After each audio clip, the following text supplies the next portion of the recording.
10వ వచనంలో వారు అనే పదం ఉంది.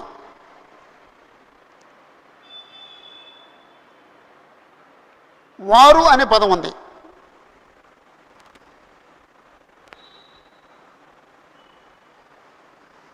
ఆ 11వ వచనంలో 3వ లైన్లో హింసించువారు అనే పదం ఉంది.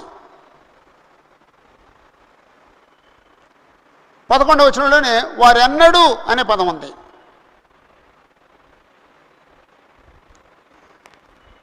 ఆ తర్వాత తన గురించి నేను అనే మాట ఉంది.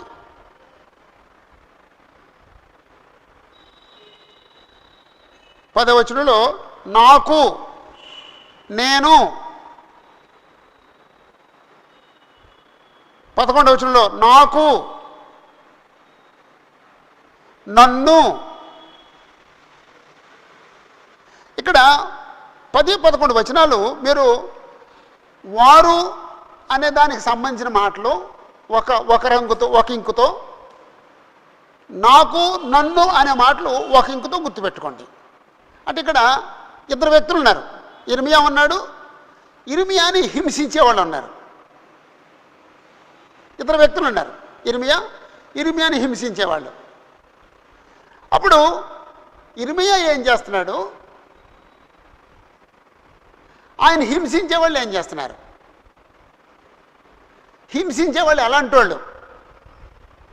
ఇర్మియాకి ఏం జరగాలని ఈ హింసించేవాళ్ళు కోరుకుంటున్నారు?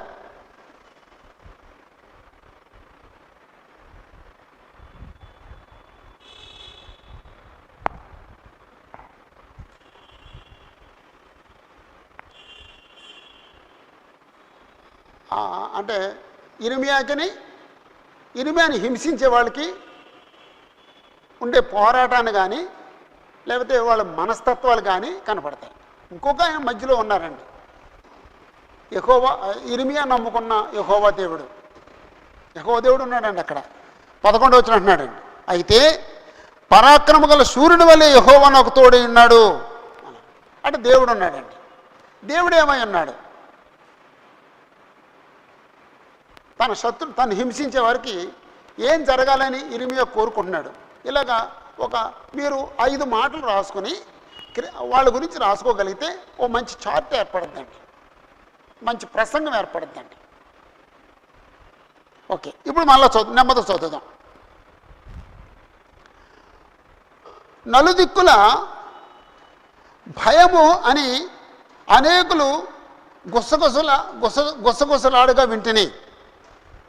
వారు అంటున్నారు దుర్మార్గుడని మీరు చాటించిన ఎడల మేమును చాటింతుము. మేము దుర్మార్గం పనులు చేస్తున్నామని నువ్వంటే మేము కూడా నువ్వు దుర్మార్గుడు అంటాం. వాళ్ళు అనుకుంటున్నారు అతడు ఒకవేళ చిక్కుబడును, అప్పుడు మనం అతన్ని పట్టుకొని అతని మీద పగ తీర్చుకుందాం అని వాళ్ళు చెప్పుకుంటున్నారు. నాకు స్నేహితులైన వారందరూ నేను పడిపోగా చూడవలనని కనిపెట్టుతున్నారు. నా స్నేహితులు నేను పడిపోవాలని చూస్తున్నారు. ఇక్కడ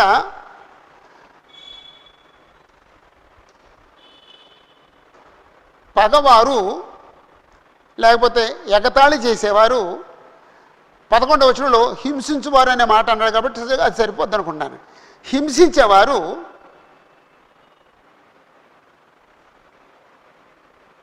ఇర్మియాకి ఏం జరగాలని కోరుకుంటున్నారు? హింసించేవారు ఇర్మియాకి ఏం జరగాలని కోరుకుంటున్నారు? నలుదిక్కులా భయం కలగాలి అని అనేకులు గుసగుసలాడుకుంటున్నారు. అంటే ఇర్మియాకి ఏదో భయంకరమైన సంగతి జరగాలి అని మాట్లాడుకుంటున్నారు.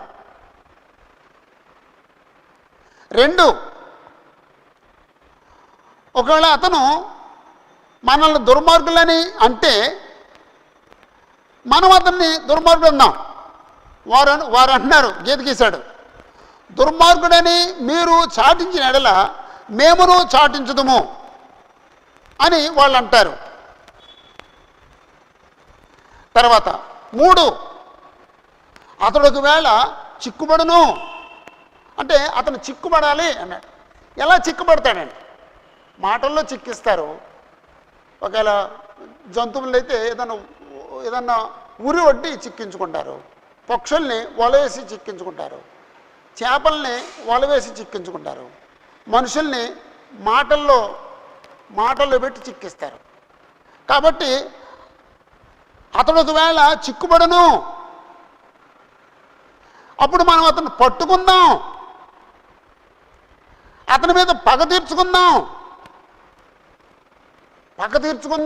ఏం చేస్తారు? పగ తీర్చుకుంటారు, చంపేస్తారండి, లేదా కొట్టేస్తారండి, లేదా హాని చేస్తారండి, లేదా కాలు చేయి తీసేస్తారండి. పగ తీర్చుకుందాం అని చెప్పుకుంటున్నారు. నాకు స్నేహితులైన వారందరూ, దురదృష్టం ఏంటంటే స్నేహితులు కూడా, అంటే స్నేహితుడు స్నేహంగా ఉంటూ గొయ్యి తీస్తాడనమాట అండి, ఇస్కరియోతు యూదాలాగా. నాకు స్నేహితులైన వారందరూ నేను పడిపోగా చూడాలని కనిపెడుతున్నారు. ఇక్కడ 5 పాయింట్లు ఉన్నాయి. ఇప్పుడు నేను మళ్ళా చదువుతాను. 1, నలుదిక్కుల భయము అని అనేకులు గుసగుసలాడగా వింటిని.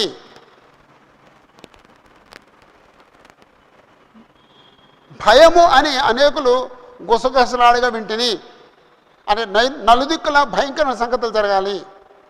2, వారు అంటున్నారు, దుర్మార్గుడని ప్రకటించిన ఎడల మేమును చాటించుదుము, మేము కూడా ప్రకటిస్తాం దుర్మార్గుడని. 3, అతడు ఒకవేళ చిక్కుబడును అంటే చిక్కుబడాలని కోరుకున్నాడు. 4, అప్పుడు మనం అతను పట్టుకొని అతని మీద పగ తీర్చుకుందాం అని చెప్పుకుంటున్నారు. 5, నాకు స్నేహితులైన వారందరూ నేను పడిపోగా చూడవలనని కనిపెట్టుతున్నారు. అంటే ఈ 5 పాయింట్లలో హింసించేవారు ఇర్మియాకి ఏం జరగాలని కోరుకున్నారో వ్రాయబడ్డాయండి. ఇక్కడ ఆ మాటలు గుర్తుపెట్టుకోండి, రెడ్డింగ్ పెన్ తీసుకుని. భయము, గుసగుసలాడగా,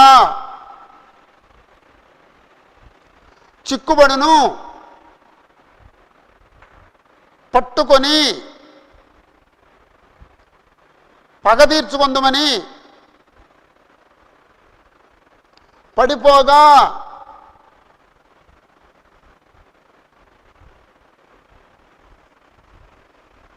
అంటే ఆ మాటలు కానీ మనం గుర్తుపెట్టుకోగలిగితే వాళ్ళు ఏం కోరుకుంటున్నారండి? అతని చుట్టూ భయభ్రాంతులు కలుగు చేయాలి, అతన్ని దుర్మార్గుడు అనాలి, అతన్ని చిక్కుపరచాలి, అతన్ని పట్టుకోవాలి, అతని మీద పగ తీర్చుకోవాలి, అతడు పడిపోగా మనం చూడాలి, అతను పడిపోగా మనం చూడాలి.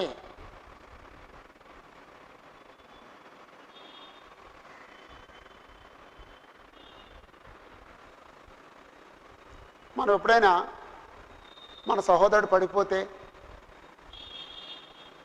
అతనికి ఏదైనా కష్టం వస్తే, అతనికి నష్టం వస్తే చూడాలని ఎప్పుడైనా అనుకుంటామా? అలా అనుకుంటే అది చెడ్డతనం అండి, చెడుతనం అండి. అతను బ్రతకాలి, అతను బాగుపడాలి, అతను మేలు పొందాలి, అతను ఆశీర్వదించబడాలి, అతను మారాలి అని కోరుకుంటే అది మంచితనం అండి. ఇప్పుడు మనం ఒకవేళ సువార్త పడడానికి వెళ్తున్నాం, వాళ్ళు సువార్త తినకూడదు, వాళ్ళు నాశనం అయిపోవాలి అని వెళ్తున్నామా? వాళ్ళు వినాలి, మారు మనసు పొందాలి, బాగుపడాలి, రక్షించబడాలి అనుకుని వెళ్తున్నామా? వాళ్ళు బాగుపడాలి అని కోరుకోవాలి, వాళ్ళు కీడు జరగాలి అని కోరుకోకూడదు. ఒకవేళ ఎవరికైనా కీడు జరగాలని మనం అనుకుంటే మనం వాళ్ళని ద్వేషిస్తున్నాం అని అర్థం, వాళ్ళని మనం ప్రేమించట్లేదు అని అర్థం. అది చాలా చెడ్డతనం. ఒకరికి కీడు జరగాలని ఎప్పుడు అనుకోకూడదండి. ఒకవేళ అలాంటి మనసు వస్తుంది, కాదంటలేదు నేను.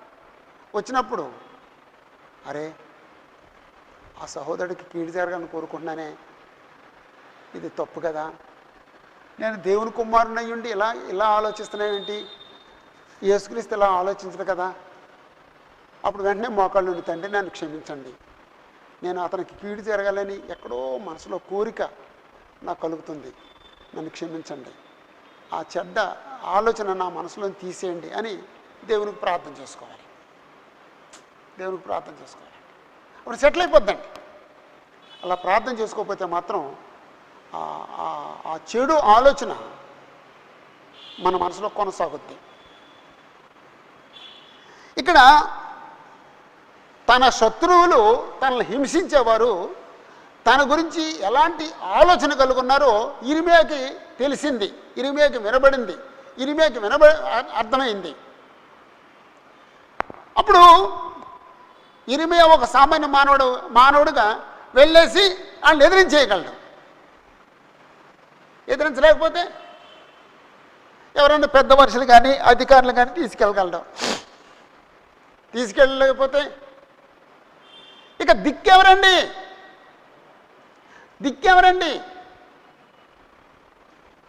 యెహోవాయే దిక్కు. ఇప్పుడు మన అనుదిన జీవితంలో కూడా మనకు ఏదైనా ప్రాబ్లం వచ్చింది, మనం వెళ్ళి ఆ ప్రాబ్లంను డైరెక్ట్గా మాట్లాడుకుని సెటిల్ చేసుకోగలమా? చేసుకోలేమండి. ఒకవేళ ఎవరైనా మధ్యవర్తిని తీసుకెళ్ళాం, మధ్యవర్తి మోసగాడైతే, ఒకవేళ ఏదైనా రవిడిని తీసుకెళ్ళాం, ఆ రవిడి మనకు చాలా కీడు చేస్తాడు, మనల్ని ఇరికించేస్తాడు.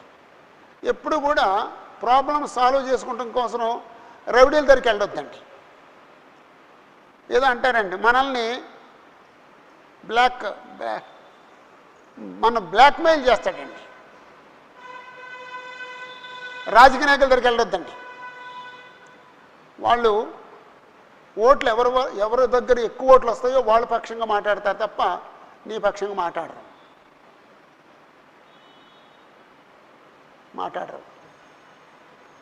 ఎవరండి నీకు నిజంగా న్యాయం చేసేది? ఎవరండి? ఎవరి కాళ్ళు పట్టుకోవాలండి? ఎవరి సన్నిధిలో ఏడవాలండి? ఎవరి పాదాలు పట్టుకోవాలండి?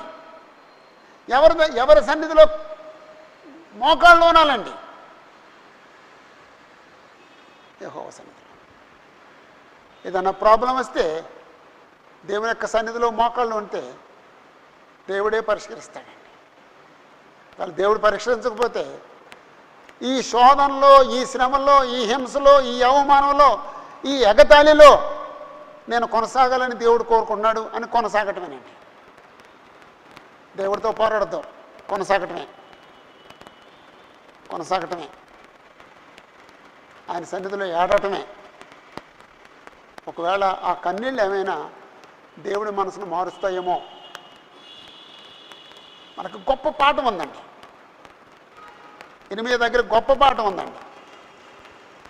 11వ వచనం, అయితే నా స్నేహితులు నన్ను హింసించే వాళ్ళు ఇలాగుంటే పరాక్రమము గల సూర్యుని వలె యెహోవా నాకు తోడై ఉన్నాడు. యెహోవా నాకు తోడై ఉన్నాడు. ఎలా తోడై ఉన్నాడు? పరాక్రమము గల సూర్యుని వలె యెహోవాతో నాకు తోడై ఉన్నాడు. ఆ మాట చాలండి. పరాక్రమ గల సూర్యుని వలె యెహోవా నాకు తోడై ఉన్నాడు. నన్ను హింసించువారు నన్ను గెలవక తొట్టిల్లుదురు. వాళ్ళు నన్ను హింసిస్తున్నారు. నా హింసించే వాళ్ళు ఏమవుతారండి? వాళ్ళే తొట్టిల్లుతారండి. వాళ్ళ కాళ్ళు వాళ్ళకే తగిలి పడిపోతారండి. వారు యుక్తిగా జరుపుకొనరు గనుక బహుగా సిగ్గునందుదురు. వారెన్నడూ మరువబడని నిత్యావమానం పొందుదురు. ఇక్కడ 4 మాటలు అన్నాడండి. ఆయనకి ఆదరణ కలుగు చేసే 4 మాటలు పలికాడండి.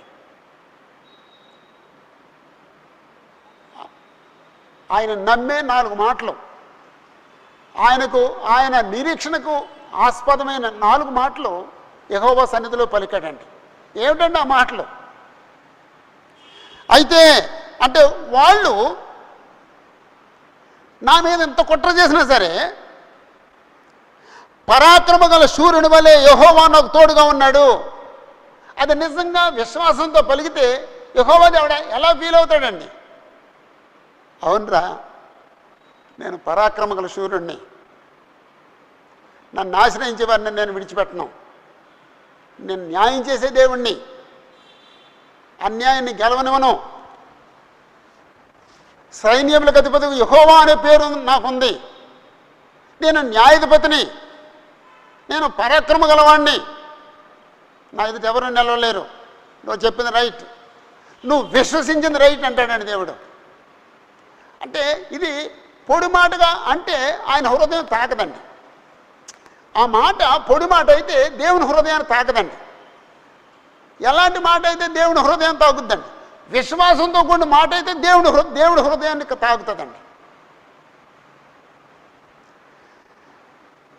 పరాక్రమ గల సూర్యుని వల్లే యెహోవా నాకు తోడుగా ఉన్నాడు. నన్ను హింసించువారు అంటే ఇక్కడ 10వ వచనంలో వాళ్ళు ఎలాంటి వాళ్ళు చెప్పుకున్నాం కదా, 11వ వచనంలో వాళ్ళు ఎలాంటి వాళ్ళు చెప్తున్నాడండి. ఎలాంటి వాళ్ళు అండి? హింసించేవారు. నన్ను గెలవక తొట్టిల్లుదురు అంటే వాళ్ళకి ఏమి సంభవిస్తుందో చెప్పాడండి. వారు యుక్తిగా జరుపుకొనరు గనుక బహుగా సిగ్గునందుదురు. వారికి ఏం సంభవిస్తుంది? సిగ్గునందుతారు. యుక్తిగా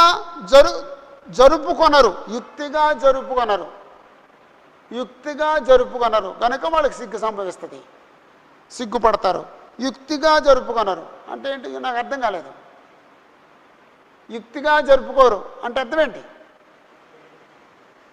థ్యాంక్ యూ, వెరీ గుడ్. తెలివిగా చేసుకోరు, వెరీ గుడ్.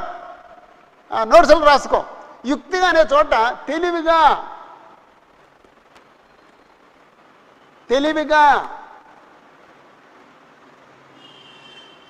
చేసుకోకపోతే సిగ్గుపడతారు, తెలివిగా చేస్తే సిగ్గుపడరు. అలాగా వాళ్ళు తెలివిగా చేసుకోలేదు. ఈ సంగతి వాళ్ళు తెలివిగలలేదు. ఏం చేస్తారు? నా మీద తిరుగుబాటు చేయరు, నన్ను హింసించరు, నన్ను ఎగతాళి చేయరు. ఎందుకంటే నన్ను ఎగతాళి చేయడానికి నా మాట కాదు, అది యెహోవా మాట చెప్తున్నాను నేను. వాళ్ళు తెలివి తక్కువలు కాబట్టి సిగ్గుపడతారు. వారెన్నడూ మరువబడని నిత్యావమానం పొందుదురు. నన్ను అవమానపరిచారు వాళ్ళు. నేను దేవుని సన్నిధిలో ఆదరించబడి అవమానాన్ని మర్చిపోతాను, కానీ వాళ్ళు నిత్యావమానం పొందుతారు, నిత్యము అవమానం పొందుతారు. బబులోను చెరకెళ్ళి అవమానం పొందుతారు, బబులోను చెరకెళ్ళి వాళ్ళు అవమానం పొందుతారు. నరకానికి వెళ్ళి అవమానం పొందుతారు. దేవుని యందు విశ్వసించిన వాళ్ళు ఈ లోకంలో అవమానం పొందుతారు, నరకంలో అవమానం పొందుతారు. సహోదరులారా, ఈ విషయం ప్రతి ఒక్కరికి చెప్పుదామండి, అందరికీ చెప్పుదామండి. అయ్యా యేసు ప్రభువుని నమ్మకయ్యా, ఈ లోకంలో నువ్వు సమాధానంగా బతుకుతావు, పరలోకంలో సమాధానంగా ఉంటావు. ఈ లోకంలో ఆనందంగా ఉంటావు, పరలోకంలో ఆనందంగా ఉంటావు. ఒకవేళ యేసు ప్రభువుని నమ్మకపోతే ఇక్కడ అవమానం పొందుతావు, నరకంలోనూ అవమానం పొందుతావు. ప్రతి ఒక్కరికి చెప్పుదామండి, అందరికీ చెప్పుదామండి, అందరికీ చెప్పుదామండి. ఒకళ్ళ మనుషులు నాకు డబ్బు ఉంది, ఆస్తి ఉంది, ఇల్లు వాకలు ఉంది, నాకు పేరు ప్రఖ్యాతులు ఉన్నాయి, నాకు ఉద్యోగం ఉంది, నాకు ఇవి ఉన్నాయి, చాలా ఘనంగా గౌరవంగా బతుకుతున్నాను అనుకుంటున్నాడండి. యేసు ప్రభువు లేకపోతే ఆ జీవితం సున్నా. నరకానికి వెళ్ళిన తర్వాత అతను ఎప్పుడూ ఆనందంగా ఉంటాడండి. ఆయన సంపాదించుకున్నది ఏది ఆయన దగ్గరికి రాదండి. అంచేత ఈ విషయాన్ని అందరికీ అర్థమయ్యేటట్టుగా చెప్పుదామండి.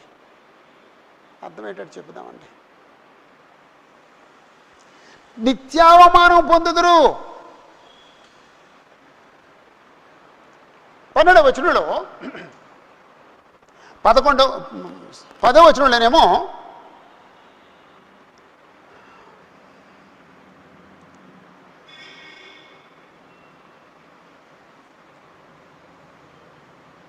హింసించేవారు ఈయనకి ఏం చేస్తున్నారో చెప్పాడండి. 11వ వచనంలోనేమో వాళ్ళకి ఏమి సంభవిస్తుందో చెప్తున్నాడండి. అవమానపరిచేవారు అవమానపరచబడతారు, పడిపోవాలని కోరేవాళ్ళు వారే తొట్టిల్లుతారు, అపహాస్యం చేసిన వాళ్ళు నిత్యము అపహసించబడతారు. అది సరిపోయింది.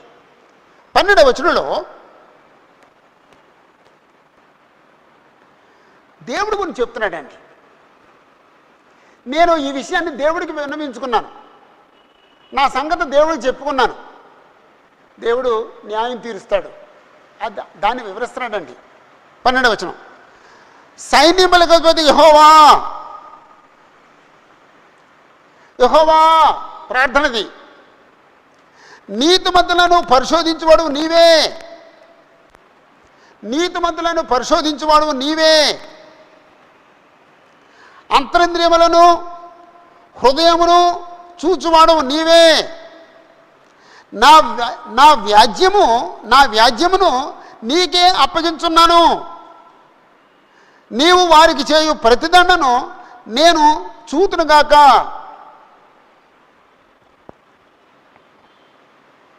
ఆ ప్రార్థనలో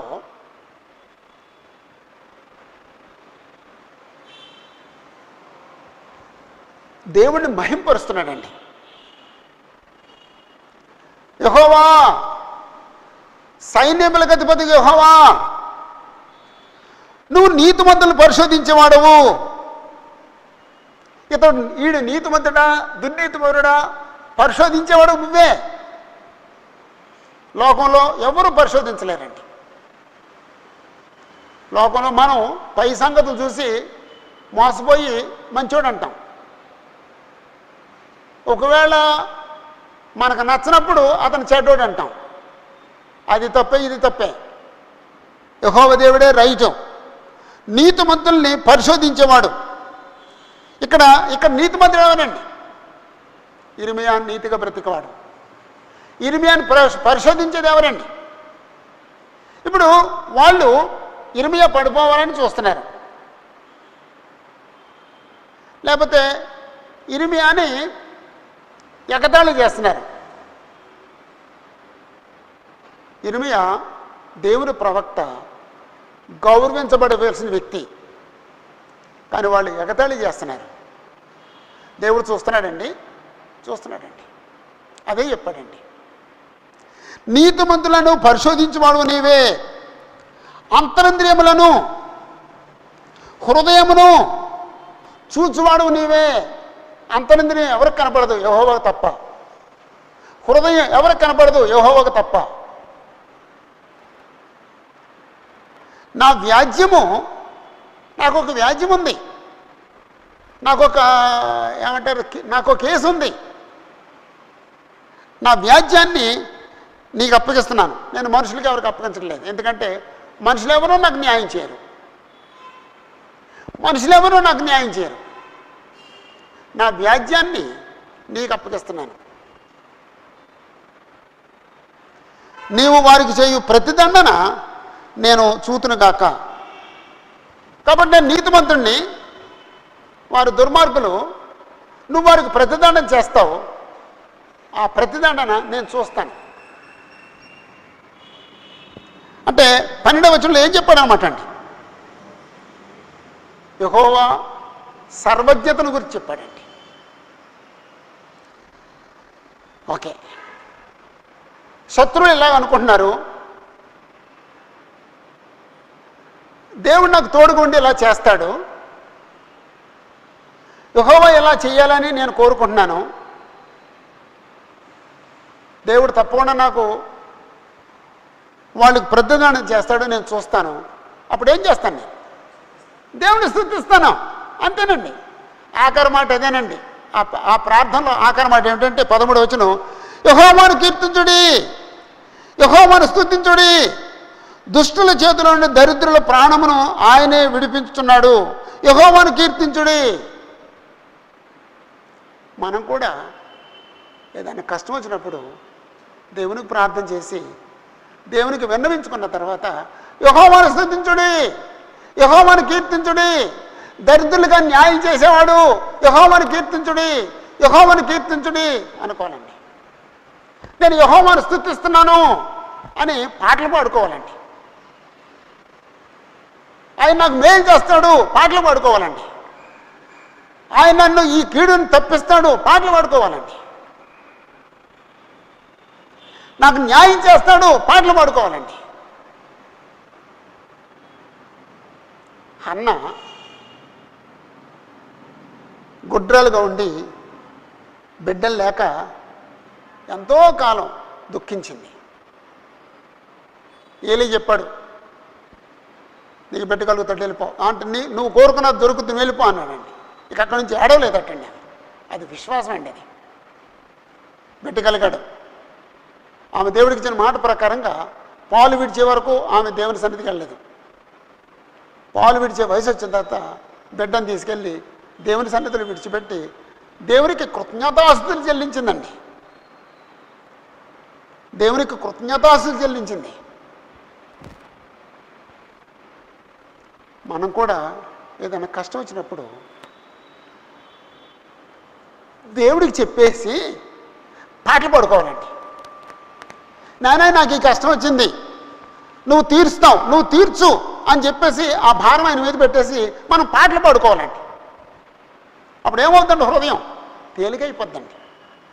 వ్యాధి వచ్చింది, నాయనా నాకు వ్యాధి వచ్చింది, నువ్వే స్వస్థపరచు ఆయనకు అప్పగించేసి మనం పాటలు పాడుకోవాలండి. హృదయం తేలికవుద్దండి. మన హృదయం తేలికవుద్దండి. ఈ పేరకి ఏం పేరు పెడదామండి? ఏం పేరు పెడదామండి? ఇక్కడ ఎవరు ఉన్నారు? హింసించేవారు ఉన్నారు. ఆ హింసించేవారి చేతులు ఎవరున్నారు? ఇర్మియా ఉన్నాడు. అప్పుడు ఇర్మియా ఏం చేస్తున్నాడు? యెహోవా రక్షిస్తాడని నమ్ముతున్నాడు. ఆ మాటలు రావాలి. హింసించే వారి చేతి నుండి యెహోవా రక్షిస్తాడని ఇర్మియా నమ్మకం, ఇర్మియా నమ్ముట, నమ్మకం. 10-13 వచనాల్లో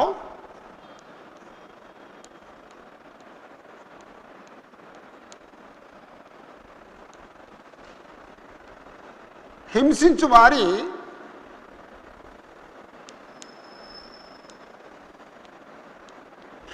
వారి చేతుల నుండి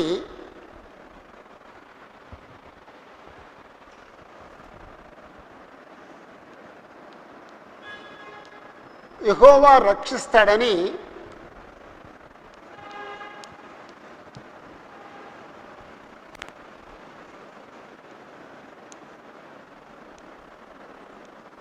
ఇర్మియా నమ్మకం, లేకపోతే ఇర్మియా నమ్ముట, లేకపోతే ఇర్మియా నిరీక్షణ.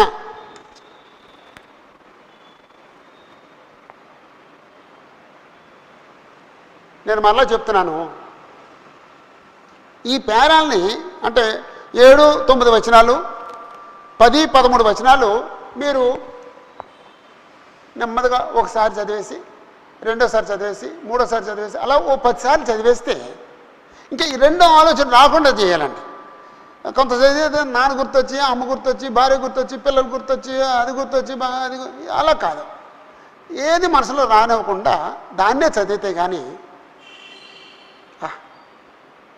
గొప్ప ఆదరణ కలుగుతుందండి. గొప్ప ఆదరణ కలుగుతుందండి.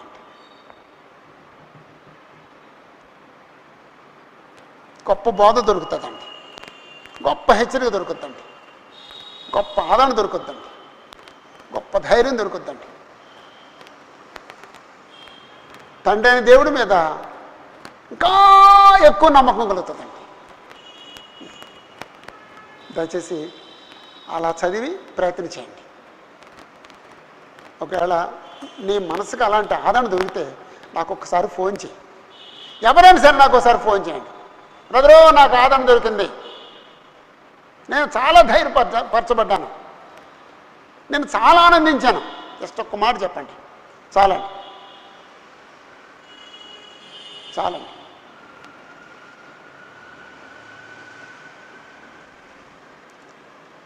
అదండి మన అనుదిన జీవితంలో దేవుడిని కలిగి ఉండటం అంటే, అనుదిన జీవితంలో దేవుడితో సాహసం చేయటం అంటే, అనుదిన జీవితంలో దేవుడిని నమ్మటం అంటే, అది అనుదిన జీవితంలో దేవుడితో సంబంధం కలిగి ఉండటం అంటే అది. ఒకసారి అలా ప్రయత్నం చేయండి. 14-18 వచనాల్లో 14-18 వచనాలు.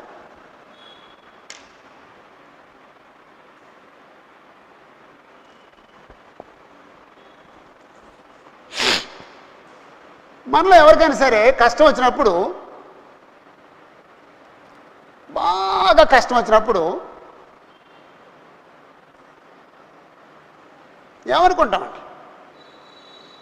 అసలు నేను ఎందుకు పుట్టాను, అసలు పుట్టకుండా ఉంటే బాగుండు, అసలు మా అమ్మ నన్ను ఎందుకు అన్నది, మా అమ్మ నన్ను కనకుండా ఉంటే బాగుండు, అసలు నేను కడుపులో పడకుండా ఉంటే బాగుండు, అసలు నేను పుట్టినప్పుడే అసలు ఆ పుట్టినరోజు అక్కడే చచ్చిపోయి ఉంటే దుడిపోయాను, నాకు ఎందుకు బాధలు నేనే అనుకోమండి. అనుకుంటామండి. ఇంచుమించు ప్రతి ఒక్కరూ అనుకుంటామండి. కష్టం వచ్చినాడు, అమ్మా నన్ను ఎందుకన్నావే అని ఏడుస్తాడండి. నన్ను ఈ బాధను నేను ఈ బాధను అనిపించడానికే నన్ను కన్నావా, అసలు ఆ రోజునే చచ్చిపోయింటే ఎంత బాగుండు, నాకు ఈ బాధలే లేకపోయాను అని ఎవరైనా అనుకుంటారండి.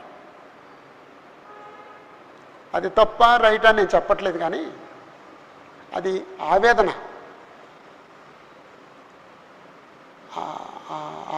ఆ వ్యక్తి కళ్ళ ముందుండే బాధను బట్టి మాట్లాడే మాట. అంటే నేను పుట్టకుండా ఉంటే బాగుండండి, పుట్టేసావు కదా నువ్వు, పుట్టకుండా ఉంటే బాగుండేంటి, నేను చచ్చిపోయేవలసింది, బతుకున్నా కదా చచ్చిపోయేవలసిందేంటి అంటే అవన్నీ ఒకవేళ యూజ్లెస్ వర్డ్స్ అయి ఉండొచ్చండి, కానీ అది ఆవేదన అండి, అది బాధ, అది దుఃఖం. నేను చచ్చిపోయి ఉండవలసింది, నువ్వు బతుకున్నావు కదా, మా అమ్మ కనకుండా ఉండవలసింది, కనేసింది కదా, ఆ భూమి మీద పడకుండా ఉంటే బాగుండు, నువ్వు పడిపోయావు కదా.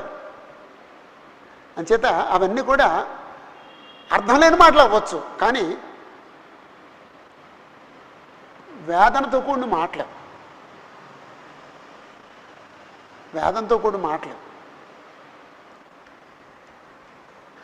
నేను పుట్టిన దినము శపింపబడుగాక, నా తల్లి నన్ను కనిన దినము శుభదినమని అనబడకుండాను గాక, నేను పుట్టిన దినము శపింపబడుగాక, నా తల్లి నన్ను కనిన దినము శుభదినము అని అనబడకుండాను గాక.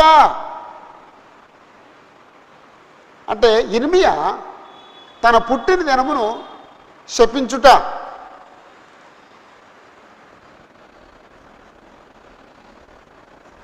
ఇర్మియా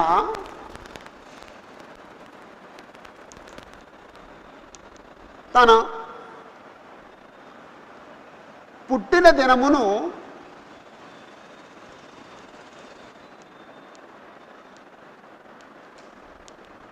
శపించుట.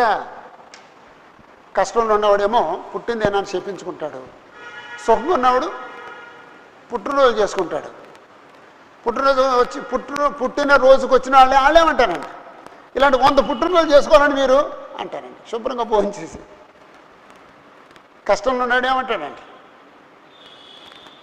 అసలు నేను పుట్టకుండా ఉంటే బాగుండు అనుకుంటాడండి, పుట్టినరోజు శపించుకుంటాడండి. ఇంతకుముందు ఎవరైనా పుట్టినరోజు శపించుకున్న వాళ్ళు ఉన్నారండి?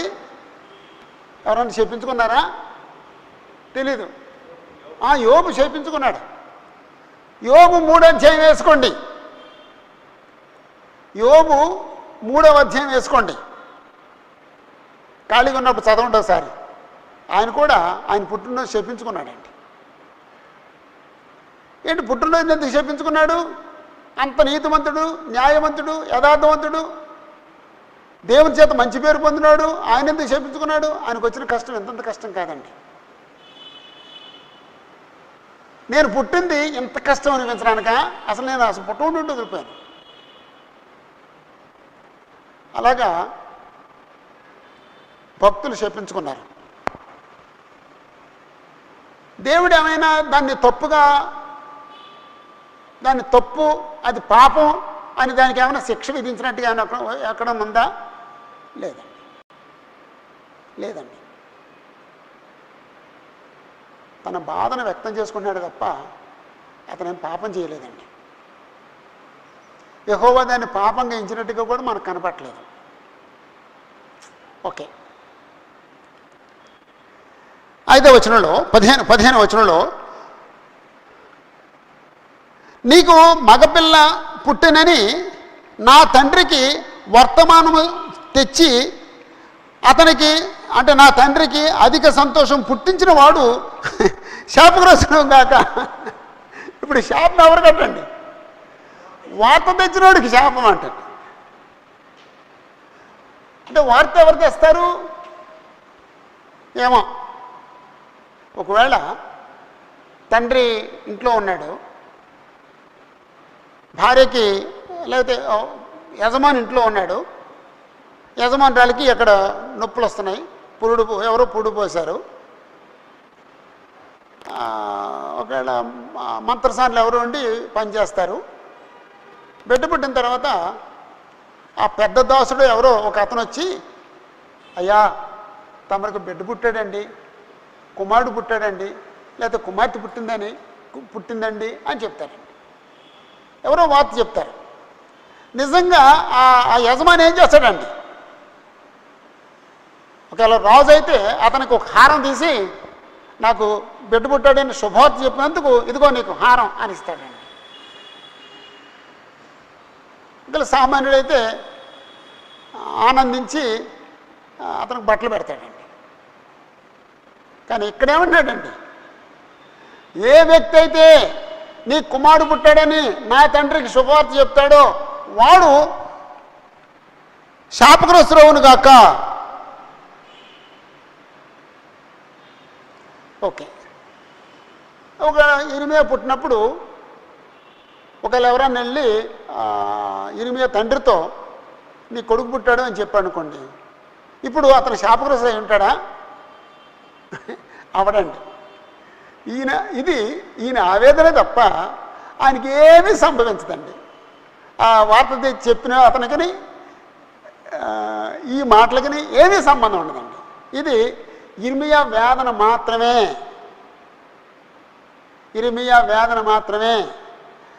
ఇర్మియా వేదన పడ్డాడని అతను శాపగ్రస్తుడుగా అన్నాడని యెహోవా దేవుడు అతను శాపగ్రస్తుడిగా చేస్తాడా? చేయడండి. యెహోవా విని జాలి పడతాడండి. నా బిడ్డకి ఎంత కష్టం వచ్చింది, నా బిడ్డ ఎంత దుఃఖపడుతున్నాడు, నా బిడ్డ ఎంత వేదన పడుతున్నాడు అని యెహోవా జాలి పడతాడండి.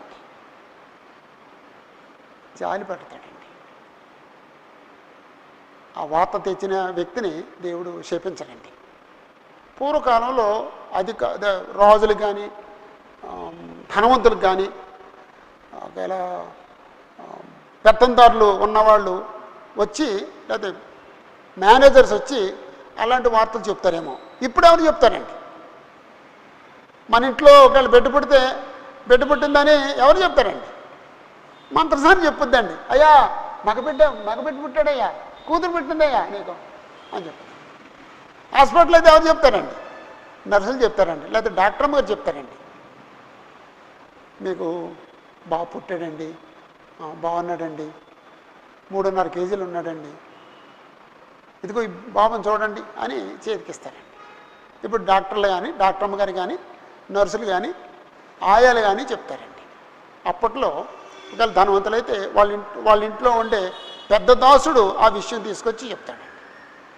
ఈయనేమన్నాడంటే, ఎవరైతే నేను మగబిడ్డ పుట్టాడని నా తండ్రికి వర్తమానం చెప్పి నా తండ్రికి సంతోషం కలుగు చేశాడో వాడు శాపగ్రస్తుడవునుగాక. యెహోవా దేవుడు అతను శపించడం అయిపోయింది. 16వ వచనం,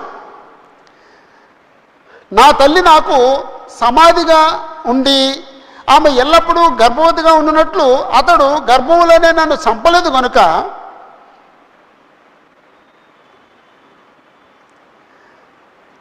అంటే నేను పుట్టకుండా ఉంటే నా తల్లి గర్భంలోనే ఉండిపోతాను. ఒకవేళ నా తల్లి గర్భంలో నేను చచ్చిపోతే నా తల్లి గర్భంలో నాకు సమాధి అయిపోవాలి.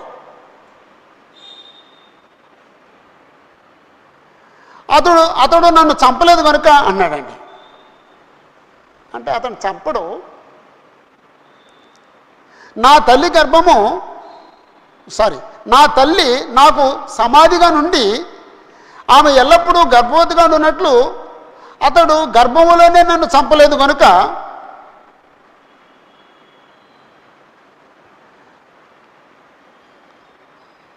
అతడికి ఇలాంటి కీడు జరగాలి అని చెప్పాడు. కీడు చదివే ముందు ఒక్క నిమిషం, ఒకవేళ బిడ్డ పుట్టకపోతే, బిడ్డే గర్భంలో చచ్చిపోతే అంటే తల్లి గర్భమే సమాధి అవుద్దండి.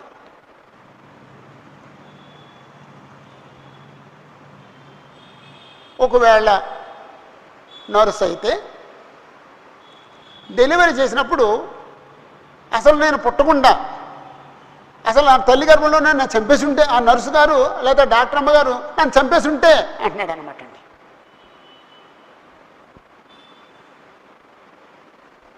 అది ఆయన బాధ, అంతే ఆయన బాధ.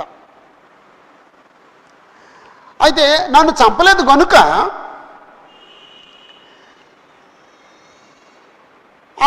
అతనికి లేకపోతే ఆ మనుషుడు ఎలాగుండును గాక అన్నాడండి. ఎలాగుండును గాక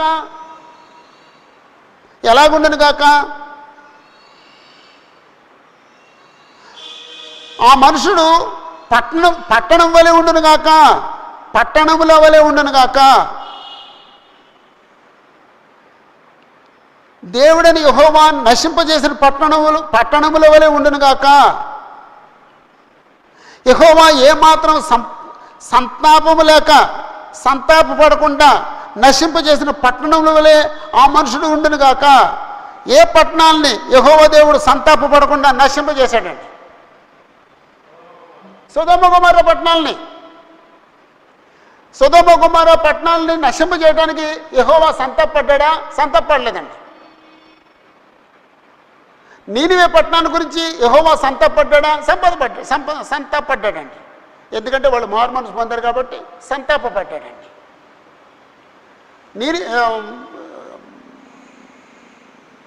సొదొమ గొమొర్రాల వాళ్ళు మారుమనసు పొందలేదు కాబట్టి దేవుడు సంతాపడకుండా ఆ పట్టణాన్ని నాశనం చేశాడు.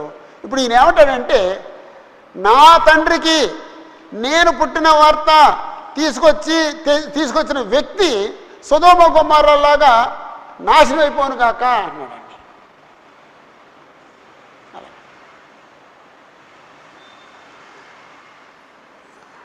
నేను పుట్టిన వార్త నా తండ్రి తెలియజేసిన వ్యక్తికి రెండు వినిపించాలి.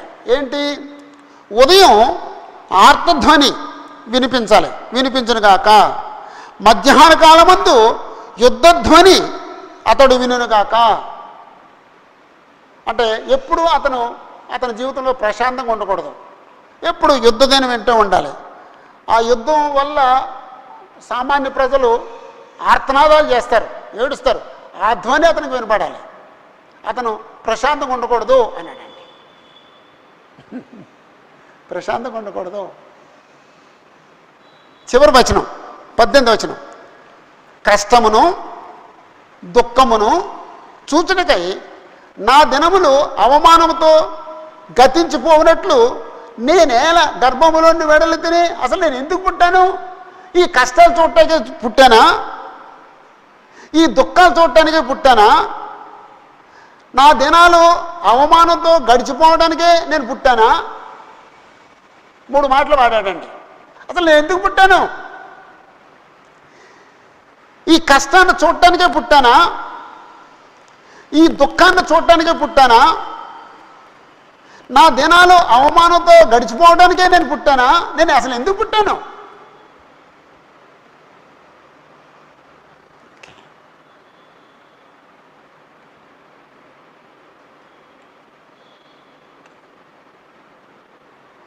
పదమూడవ వచనంలోనేమో యెహోవాను కీర్తించుడి, యెహోవాను స్తుతించుడి, దుష్టుల చేతుల నుండి దరిద్రుల ప్రాణము ఆయనే విడిపించువాడు, యెహోవాను స్తుతించండి అని చెప్పిన తర్వాత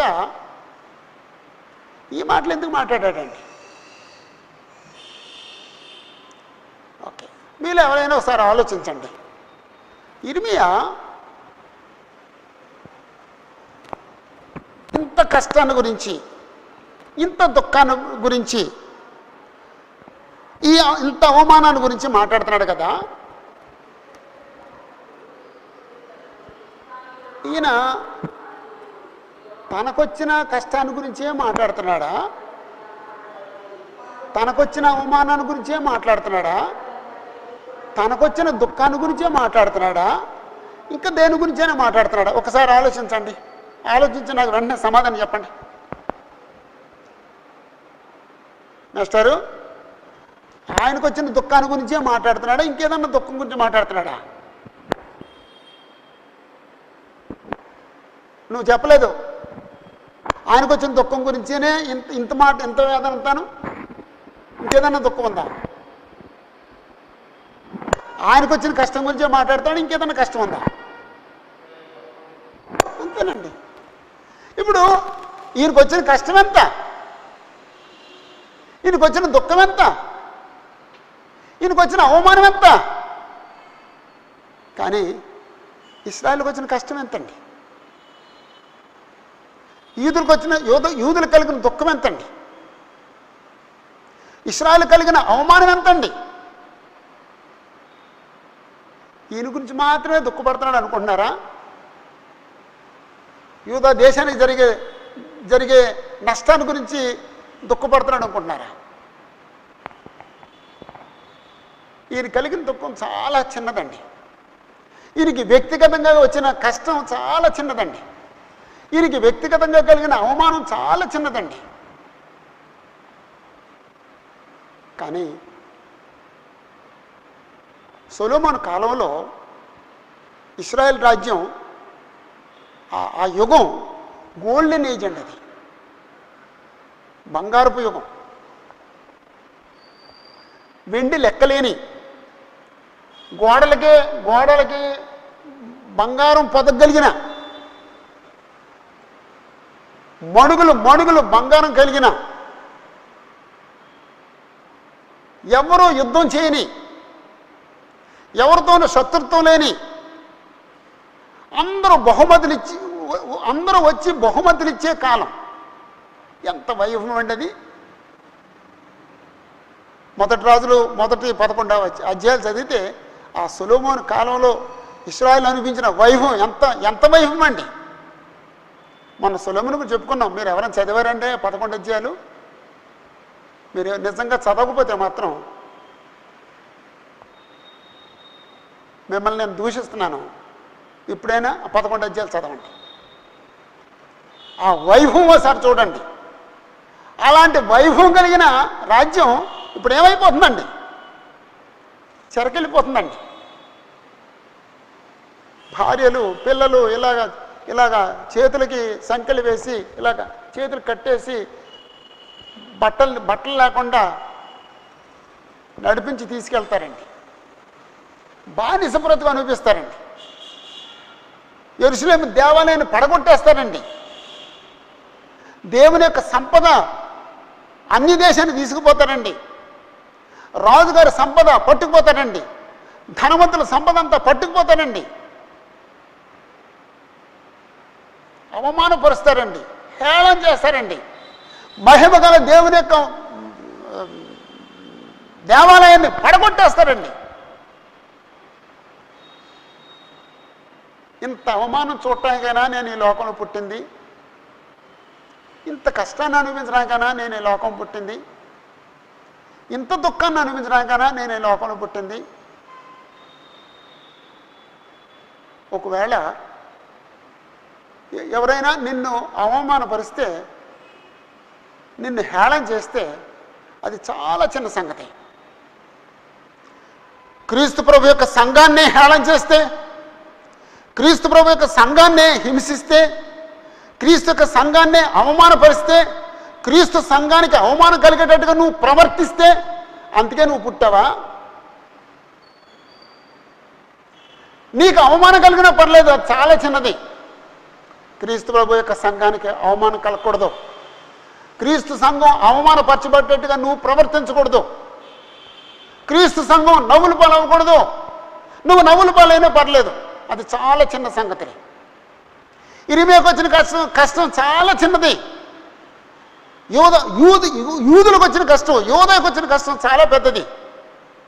ఇరిమియాకు కలిగిన అవమానం చాలా చిన్నది. యూదులకు కలిగిన అవమానం, యెరూషలేము దేవాలయానికి కలిగిన అవమానం, యెహోవా నామానికి కలిగిన అవమానం చాలా భయంకరమైంది. కాబట్టి దేని గురించి దుఃఖించుంటాడండి? దేని గురించి తన పుట్టినరోజుని శపించుకుని ఉంటాడండి? అంతేనండి. అంచేత ఈ అధ్యాయంలో 4 పేరాలు చదివాం. మొదటిది, తన్ను కొట్టిన లేకపోతే తనకు బండలు బిగించిన పశువునకు సంభవించేదాన్ని ఇరిమియా చెప్పటం. తన్ను కొట్టిన పశువునకు సంభవింపబో వాటిని గురించి ఇరిమియా చెప్పుట. రెండో పేరాలో ఇరిమియా తన వేదనను దేవుడు చెప్పుకొనటం. నన్ను అవమానపరుస్తున్నారు, నన్ను ఎగతాళి చేస్తున్నారు, నన్ను హేళన చేస్తున్నారు. నేను ఎప్పుడు మాట్లాడినా నేను ఏదో వాళ్ళకి వచ్చే కష్టాన్ని గురించి నష్టాన్ని గురించి మాట్లాడుతున్నాను. వాళ్ళు ఏమో నా మీద తిరుగుబాటు చేస్తున్నారు. అసలు నేను చెప్పకూడదు అనుకుంటే నీ వాక్యం నా లోపల ఉండి నన్ను దహించేస్తుంది. నేను చెప్పకుండా ఉండలేను ఆ వేదన. తర్వాత హింసించే వారి చేతిలో నుండి యెహోవా రక్షిస్తాడని నమ్మటం. నేను ఇంతకుముందు చెప్పాను, అక్కడ లిస్టు 5 పాయింట్లు వేసుకోండి. ఇరిమియా చేసిన పని, శత్రువులు హింసించేవారు వారి స్వభావం, వారు చేసిన పనులు,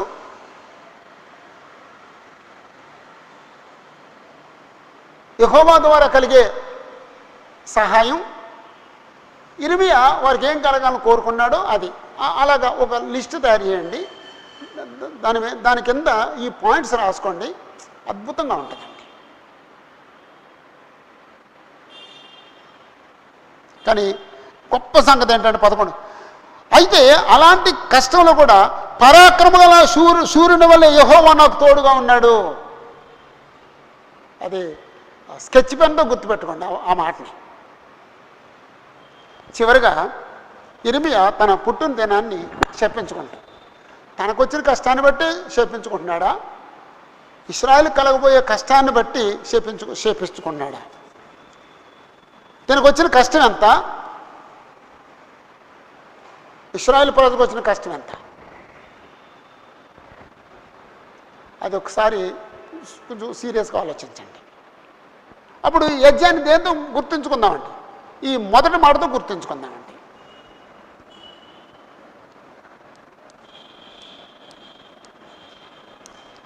తన్ను కొట్టిన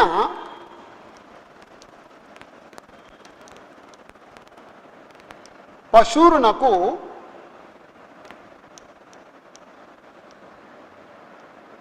సంభవింప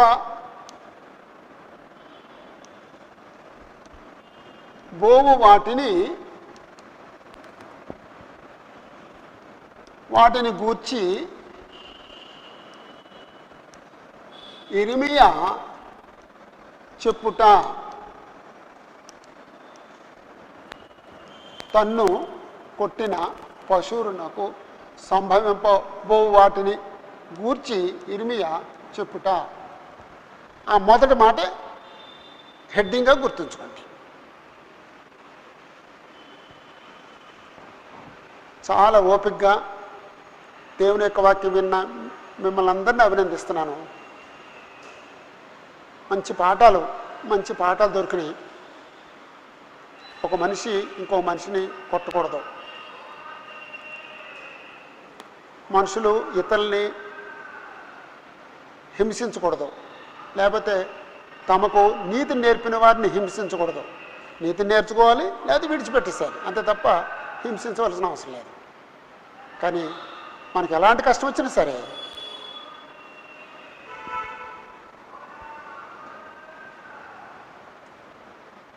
ఇర్మియా మనకు తోడుగా యెహోవా దేవుడు మనకు తోడుగా ఉన్నాడు అని మనం నమ్మాలి. ప్రస్తుత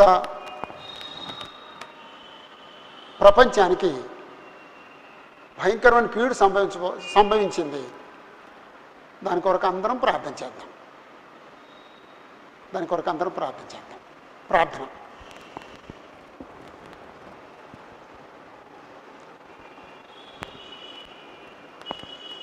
మహోన్నతుడైన మా తండ్రి,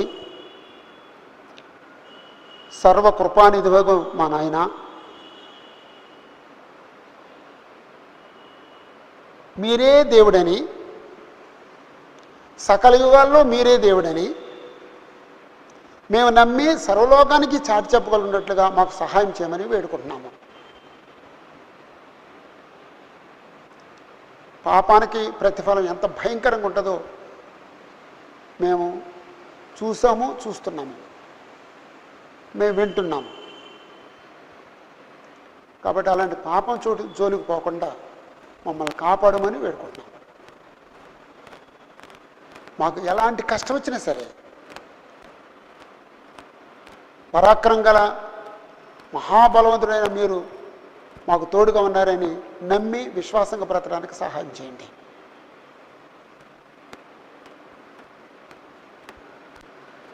ఎలాంటి కష్టం వచ్చినా సరే మిమ్మల్నే ఆశ్రయించి మీ ద్వారా సహాయం పొందుతామని నమ్మి మీకు కృతజ్ఞతాస్తులు చెల్లించగలిగినట్లుగా మంచి మనసును దయచేయండి.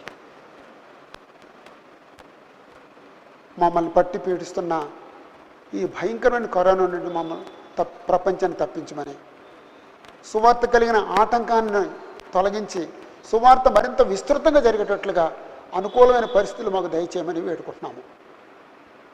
అయినా మేము ఇంటింటికి వెళ్ళి వాక్యం చెప్పుకునేవాళ్ళం, వీధి కూటాలు పెట్టుకునేవాళ్ళం, సువార్త కూటాలు పెట్టుకునేవాళ్ళం, బైబిల్ క్లాసులు పెట్టుకునేవాళ్ళం, ప్రీచర్స్ మీటింగ్స్ పెట్టుకునేవాళ్ళం, యూత్ క్లాసులు పెట్టుకునేవాళ్ళం, భార్యాభర్తల క్లాసులు పెట్టుకునేవాళ్ళం, స్త్రీల కూటాలు పెట్టుకునేవాళ్ళం, యవనస్తుల క్లాసులు పెట్టుకునేవాళ్ళం, చిల్డ్రన్ ఫెలోషిప్లు పెట్టుకునేవాళ్ళం. ఎన్నో రకాలుగా మీ వాక్యాన్ని ప్రకటించేవాళ్ళం. కానీ అవన్నీ ఆగిపోయినాయి. ఆఖరికి మేమందరం కలిసి ఆరాధించే పరిస్థితి కూడా లేకుండా పోయింది. ఆయన మమ్మల్ని కనికరించండి, మమ్మల్ని కటాక్షించండి, మా యందు దయ చూపించండి. ఈ విపత్తును తప్పించి నాయన మునుపటి వలె మేము కలుసుకోగలిగినట్లు, మీ సేవ చేయగలిగినట్లు అవకాశం దయచేయండి. నాయన మేము ఇంతకుముందు కంటే ఎక్కువ మందికి మిమ్మల్ని, మీ సంకల్పాన్ని, మీ రాజ్యాన్ని, మీ మీ మహోన్నతత్వాన్ని మేము ప్రకటిస్తాం. మాకు అవకాశం దయచేయమని అడుగుతున్నాం. ఈరోజు విన్న వాక్యం అందరి హృదయాల్లో ఫలించినట్లుగా, అందరినీ స్థిరపరచగలిగినట్లుగా, అందరినీ బలపరచగలిగినట్లుగా, అందరి విశ్వాసాన్ని అభివృద్ధిపరిచేటట్లుగా దీవించమని నేను ఇలాగా కార్యక్రమాలు జరగటానికి ప్రయాసపడిన బిడ్డలందరినీ దీవించమని, ఏలూరులో ఉన్న మీ సంఘాన్ని ఆశీర్వదించమని క్రీస్తు ప్రభువు నామములో అడుగుచున్నాము తండ్రి. ఆమేన్. అందరికీ వందనాలండి. కరోనాకు సంబంధించి నేను ఒక మాట చెప్పి ముగించేస్తానండి. ఇప్పుడు మొదట వచ్చింది, తర్వాత మళ్ళీ వచ్చింది సెకండ్ వేవ్ అన్నారు. ఫస్ట్ వేవ్ కంటే సెకండ్ వేవ్ చాలా తీవ్రంగా ఉంది. ఫస్ట్ వేవ్లోనేమో మాది శనివారపేటలో ఎవరికో వచ్చిందట అన్నారు. కానీ సెకండ్ వేవ్లో మా ఇంటి ప్రక్కనే ఒక ఒక ఒక సహోదరుడు చనిపోయారండి. మా వీధిలో చాలామంది చనిపోయారండి. నాకు అనుమానం నాకే వచ్చిందేమో అని అనుమానం అండి. అంటే నాకు తెలియకుండానే తగ్గిపోయింది అనుకున్నాను నేను. ఎందుకంటే కొన్ని రోజులు నాకు రుచి వాసన తెలియలేదండి. అలాగా మన ఇంట్లోకి వచ్చేసింది. మనకు బాగా తెలిసిన వాళ్ళు చనిపోయారు, మన సంఘ సభ్యులు చనిపోయారు, ఎంతో మంచి వాళ్ళు చనిపోయారు. చాలా సెకండ్ వేవ్ చాలా తీవ్రంగా ఉందండి. ఇప్పుడు మళ్ళీ థర్డ్ వేవ్ అంటున్నారు. అంటే వస్తుందో లేదో తెలియదు అంటున్నారు. అయితే థర్డ్ వేవ్ రాకుండా ఉండాలంటే మనం ఏం చేయాలి? అంటే ఆయనే రప్పిస్తే మనం ఏం చేయలేం. ఒకవేళ మనం చేయగలిగింది ఏంటి? ఒకటే, ప్రతి ఒక్కరం మాస్క్ పెట్టుకుందాం. ఇప్పుడు ప్రార్థన రావద్దు అంటే కొంచెం బాధపడతాం. మీరు కొంతమంది ప్రార్థన కొంచెం ఏం చేయాలండి? మాస్క్ పెట్టి కూర్చోవాలండి, ప్రసంగం చేసేవాడు తప్ప. ఎందుకంటే మాస్క్ పెట్టి ప్రసంగం చేస్తే కుదరదు కాబట్టి.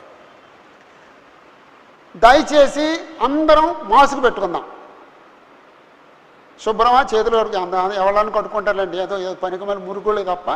నేను ఏది ముట్టుకున్నా చేయి కడుక్కుంటానండి. అందరం చేతులు కడుక్కుంటాం, శుభ్రంగా ఉందాం, అందరం శుభ్రంగా ఉందాం. అందరూ మాస్క్ పెట్టు. నువ్వు ఎత్తి పెట్టుకోలేదు, మాస్క్ పెట్టుకోమని చెబుతుంది, ఇక్కడ పెట్టుకోలేదు పెద్ద మనిషి. అందరం మాస్క్ పెట్టుకుందాం. దేవుని చిత్తమయ్యి ఇవన్నీ చక్కబెడితే మనం ప్రేయర్కి వెళదాం, చర్చ్ మీటింగ్కి వెళదాం, కానీ మాస్క్ పెట్టుకుందాం. మాస్క్ పెట్టుకోకుండా ఎవరు ఉండొద్దండి. అంతే నేను చెప్తున్నాను. అప్పుడు మాస్క్ పెట్టుకుంటే థర్డ్ వేవ్ రాదు.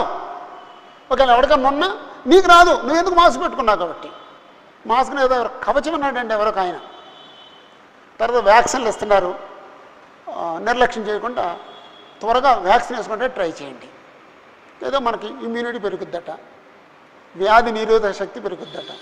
అలా మనం సేవ్ చేసుకుంటానికి ప్రయత్నం చేద్దాం. కరోనా వ్యాధిని పడిన వారి దగ్గరుండి వైద్యం చేస్తున్న డాక్టర్ల కొరకు, వాళ్ళని ముట్టుకుని ఇంజెక్షన్ చేస్తున్న నర్సుల కొరకు, వారిని బాత్రూమ్ తీసుకెళ్ళి పరిచయం చేస్తున్న అక్కడ ఉండే వర్కర్స్ కొరకు దేవుడు ప్రత్యేకమైన కాపుదల ఇవ్వాలని వారి కొరకు ప్రార్థన చేద్దామండి. అందరికీ వందనాలండి.